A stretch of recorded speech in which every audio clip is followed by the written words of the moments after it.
මමානුහස් ඇස් දෙක පියාගුණත් පාඩම් කරන්න උගන්වන ලංකාවේ අංක 1 YouTube ෂෝට් නෝට් වැඩසටහනට ඔබව අදත් සාදරයෙන් පිළිගන්නවා. ඉතින් යාළුවනේ ඔයාලට මතකයි නේද මම අපේ විද්‍යාව 4 වෙනි පාඩමේ පළවෙනි කොටස අප්ලෝඩ් කරා. ඔයාලට ඒක බලන්න බැරි වුණා නම් මම ලින්ක් එක ඩිස්ක්‍රිප්ෂන් එකේ දාලා තියන්නම්. ඉතින් අදම කතා කරන්නේ ඒ පාඩමේ දෙවෙනි කොටස. එහෙනම් අපි වැඩි වෙලා ගන්න නැතුව අපේ පාඩමට යමු. පදාර්ථයේ සතු විවිධ භෞතික ගුණ හා ඒවා පැහැදිලි කර දෙන්න. දිස්නය කියන භෞතික ගුණය. ද්‍රව්‍ය මතට වැටෙන ආලෝකය පරාවර්තනය වීම නිසා දිලිසුමක් ඇතිවීම. දුරදටාව. ගෙවී යෑමට සීරී යෑමට එරෙහිව ද්‍රව්‍ය සතු ප්‍රතිරෝධ ගුණය. බංගුර බව. බලයක් යෙදූ විට කුඩු වී යෑමට විදී යෑමට ලක්වීම. තාප සංනායකතාව. ද්‍රව්‍ය තුලින් තාපය ගමන් කිරීමට ඇති හැකියාව. විද්‍යුත් සංනායකතාව. ද්‍රව්‍ය තුලින් විදුලි ගමන් කිරීමට ඇති හැකියාව. රැවුදෙන හඩ. වස්තුවක් හා ගැටුණ විට ටික වේලාවක් පවතින හඩක් සහිත වීම. වර්ණය. ද්‍රව්‍ය සතු පවත්නා පැහැය. ප්‍රත්‍යස්ථතාව. බලයක් යොදා ඇදීමේදී ඇදෙන සුළු වීම හා නැවත බලය නිදහස් කළ විට පළමු තත්ත්වයට පත්වීම. ඝනත්වය. ඒකක පරිමාවක ස්කන්ධය. ආහන්නතාව. කුඩු වීමට ලක් නොවි තහඩුවක් මෙන් තැලී යාමට හැකිවීම. තන්්‍යතාව. නැකැඩී පවතිමින් කම්බියක් මෙන් ඇදීමට ඇති හැකියාව. ගන්ධය. ද්‍රව්‍යයේ වාෂ්පශීලී බව නිසා නාසයට දැනෙන සංවේදනය. ප්‍රසාරණතාව. උෂ්ණත්වය ඉහළ යාමේදී ස්කන්ධයේ වෙනසකට ලක් නොවි වස්තුවේහි පරිමාවය සිදුවන වැඩිවීම. වයනය. යම් ද්‍රව්‍යයක් අතින් නැල්ලූ විට දැනෙන රළු හෝ සිනිඳු හෝ ස්වභාවය. ද්‍රවාංකය. තාපය සැපීමේදී ඝනයක් ද්‍රව්‍යයක් බවට පත්වන උෂ්ණත්වය එනම් ඝන ද්‍රව අවස්ථා විපර්යාසයේ සිදුවන උෂ්ණත්වය. තාපාංකය. තාපය සැපීමේදී ඝනයක් ද්‍රව්‍යයක් බවට පත්වන උෂ්ණත්වය එනම් ඝන ද්‍රව අවස්ථා විපර්යාසයේ සිදුවන උෂ්ණත්වය. තාපාංකය.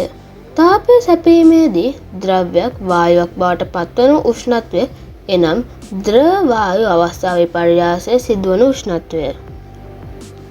ඝනත්වය යනු කුමක්ද? ඝනත්වය යනු ඒ ද්‍රව්‍ය වලට අනන්‍ය වූ ගුණයකි. යම් ද්‍රව්‍යයක ඒකක පරිමාවක ස්කන්ධය ඝනත්වය ලෙස සැලකේ. එසේම අනෙකුත් සංශුද්ධ ද්‍රව්‍ය සඳහාද ඝනත්වය නිශ්චිත අගයකි. එබැවින් ඝන ද්‍රව හෝ වායු වල ඝනත්වය සෙවීමෙන් ඒවායේ සංශුද්ධතාව නිර්මාණය කළ හැකිය. සංශුද්ධ ද්‍රව්‍ය කිහිපය ඝනත්වයෙන් සඳහන් කරන්න. රත්තරන් කිලෝග්‍රෑම් කියුබික් මීටර් 19300යි. රසදිය කිලෝග්‍රෑම් කියුබික් මීටර් 13600යි. ඊයම් කිලෝග්‍රෑම් කියුබික් මීටර් 11300යි. කොපර් නැත්නම් තබ කිලෝග්‍රෑම් කියුබික් මීටර් 8900යි. අයර්න් නැත්නම් යකඩ කිලෝග්‍රෑම් කියුබික් මීටර් 7700යි. ඇලුමිනියම් කිලෝග්‍රෑම් කියුබික් මීටර් 2700යි. ජලය කිලෝග්‍රෑම් කියුබික් මීටර් 1000යි. ද්‍රවාංකය යනු කුමක්ද? ඝනයක් ද්‍රව්‍යයක් බවට පත්වන නිශ්චිත උෂ්ණත්වයක් ඇත. එම උෂ්ණත්වය එම ද්‍රව්‍යයේ ද්‍රවාංකය වේ. සංශුද්ධ ද්‍රව්‍ය සඳහා නිශ්චිත ද්‍රවාංකයක් ඇත. සංශුද්ධ ද්‍රව්‍ය කිහිපයක ද්‍රවාංක සඳහන් කරන්න. අයිස් සෙල්සියස් අංශක 0, සල්ෆර් සෙල්සියස් අංශක 132, ඊයම් සෙල්සියස් අංශක 317, ඇලුමිනියම් සෙල්සියස් අංශක 460, කොපර් නැත්නම් තඹ සෙල්සියස් අංශක 1083, අයර්න් නැත්නම් යකඩ සෙල්සියස් අංශක 1539. තාපාංකය යනු කුමක්ද?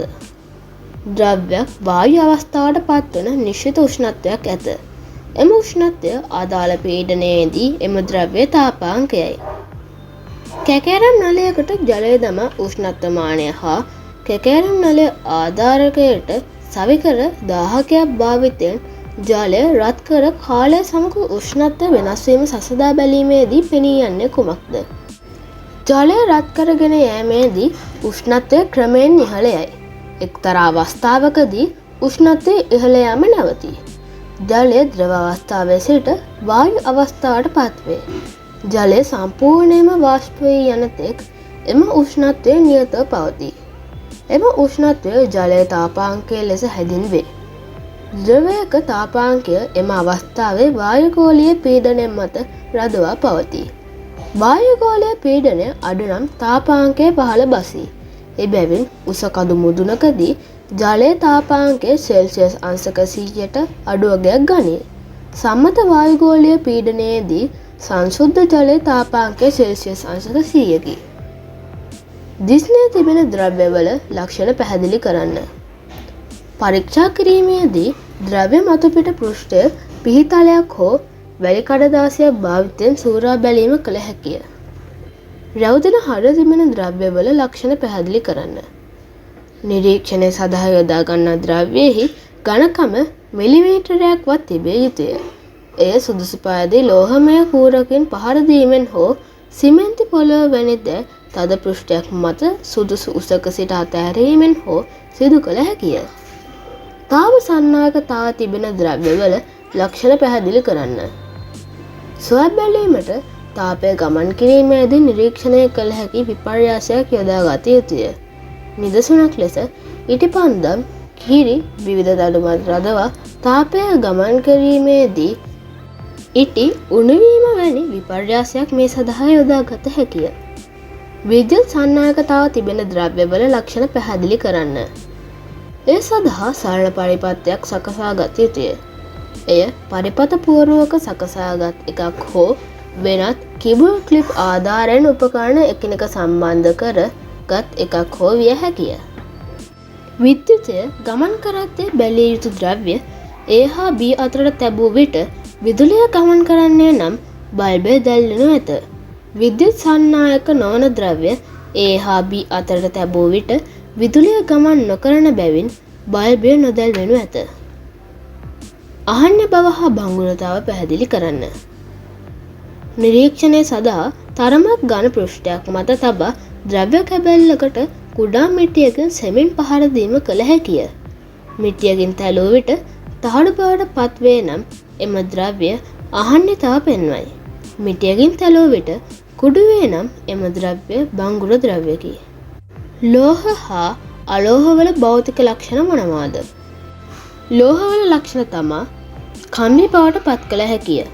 හොදින් තාපය සන්නයනය කළයි. හොදින් විද්‍යුතය සන්නයනය කරයි. ලෝහක දිස්නයක් ඇත. ගැටුණු විට රැවුදෙන හඩක් ඇත. තහඩු බවට පත් කළ හැකිය. අලෝහවල ලක්ෂණ තමයි දුර්වල තාප සන්නායක වේ. දුර්වල විද්‍යුත් සන්නායක වේ. ලෝහක දිස්නයක් නැත. තැලූ විට කුඩු වේ. භෞතික ගුණ පදනම් කරගනිමින් මූලද්‍රව්‍ය ලෝහ හා අලෝහ ලෙසට වර්ග කළ හැකිය. එමෙන්ම පදාර්ථයේ භෞතික අවස්ථාව පදනම් කරගෙන ඝන, ද්‍රව හා වායු ලෙස වර්ග කළ හැකිය. මූලද්‍රව්‍යවල ලෝහ අලෝහ ස්වභාවය සහ භෞතික අවස්ථාවන් දැන ගැනීමට පෙළ පොතේ පිටු අංක 56 4.12 වගුව අධ්‍යයනය කරන්න.